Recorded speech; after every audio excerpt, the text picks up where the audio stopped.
मित्रों, भगवान श्री हरि विष्णु के अवतारों में भगवान श्री कृष्ण को छोड़कर सभी अवतार सशरीर यानी शरीर सहित वैकुंठ धाम को चले गए। लेकिन भगवान श्री कृष्ण ने अपने शरीर का त्याग किया था।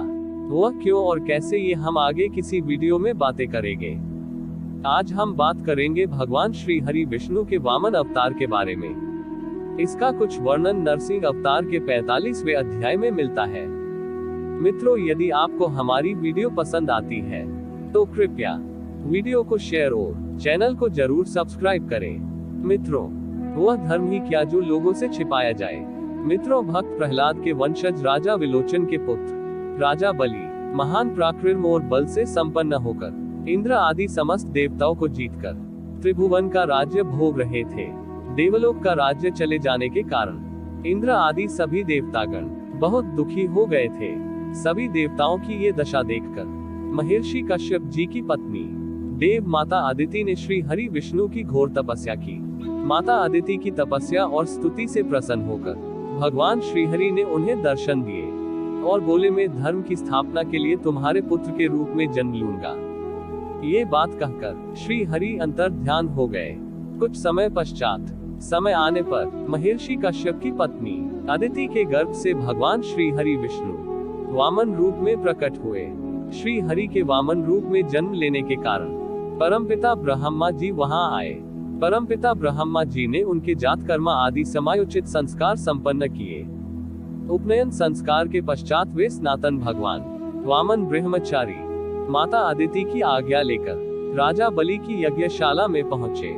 राजा बलि उस समय दानव गणों और अपने गुरु शुक्राचार्य के साथ यज्ञ में बैठे हुए थे। तभी भगवान वामन वहां उपस्थित हुए और राजा बलि के यज्ञ की प्रशंसा करते हुए दान की याचना की। राजा बलि प्रहलाद के वंशज होने के कारण बहुत बड़े संस्कारी भी थे। वे भगवान वामन की याचना सुनकर यज्ञ से खड़े होकर बोले, देव, आप धन आदि जो भी वस्तु मांगोगे वो मैं आपको दूंगा। बताइए आपको क्या चाहिए। भगवान वामन बोले, राजन, मुझे धन आदि की कोई आवश्यकता नहीं है। ये संपूर्ण पृथ्वी आपके अधीन है। मुझे अग्निशाला के लिए केवल 3 पग भूमि दीजिए। राजा बलि ने कहा, यदि आपको 3 पग भूमि में ही संतोष है तो मैंने आपको 3 पग भूमि दे दी। राजा बलि के इस प्रकार कहने पर भगवान वामन बोले, यदि आपने मुझे 3 पग भूमि दे दी तो अपने हाथ में संकल्प का जल लीजिए। भगवान वामन की यह बात सुनकर राजा बलि जल के कलश को हाथ में लेकर खड़े हुए।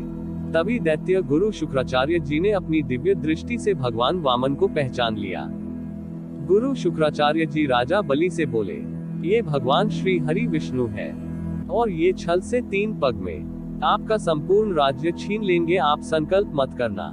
लेकिन राजा बलि ने उनकी बात नहीं मानी और हाथ में जल लेकर संकल्प ले लिया। राजा बलि का संकल्प लेते ही भगवान वामन क्षण भर में ही बहुत बड़े हो गए। उन्होंने एक पग में संपूर्ण पृथ्वी नाप ली, द्वितीय पग में संपूर्ण ब्रह्मांड नाप दिया, तीसरे पग के लिए जगह नहीं बची। राजा बलि ने तीसरा पग अपने सर पर रखने को कहा। तब भगवान वामन ने खुश होकर राजा बलि को उत्तम पाताल लोक का राज्य दिया और इंद्र को स्वर्ग लोक का राज्य। इस प्रकार पूर्व काल में भगवान विष्णु ने वामन रूप धारण कर त्रिभुवन का राज्य राजा बलि से ले लिया। तत्पश्चात भगवान वामन सशरीर क्षीरसागर में चले गए। मित्रों, ये थी भगवान वामन की कथा। तो मिलते हैं अगली वीडियो में। तब तक के लिए आज्ञा दें। धन्यवाद।